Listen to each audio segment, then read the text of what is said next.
témoignages d'hommes et de femmes, tous d'un certain âge. Leur histoire personnelle se confond avec la grande histoire. Ce sont des survivants, des témoins de la Seconde Guerre mondiale. Leur histoire, elle est diverse.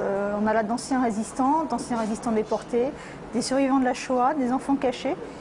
Leur point commun, c'est tous d'avoir été très marqués par la Seconde Guerre mondiale, marqués au point que ça a impacté toute leur vie.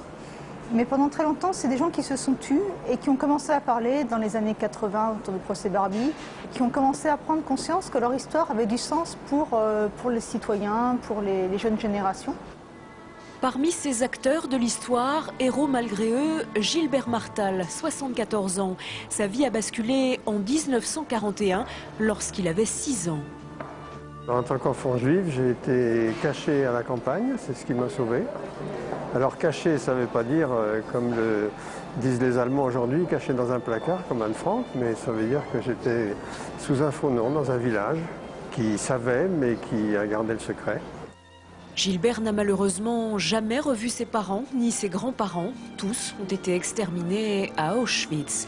Une histoire douloureuse qu'il a retracée dans un livre et qu'il vient régulièrement raconter aux jeunes générations qui fréquentent le CHRD. J'essaye de parler, comme tous les survivants, pour tous ceux qui n'ont plus la parole, pour les 11 600 enfants juifs qui ont été exterminés à partir de la France, pour tous les millions et les millions de déportés. Ceux-là n'ont plus la parole et c'est pour ça que nous avons, nous, le devoir de parler. Leur histoire est précieuse. Un jour, ces passeurs de mémoire s'en iront, mais leur témoignage, lui, restera.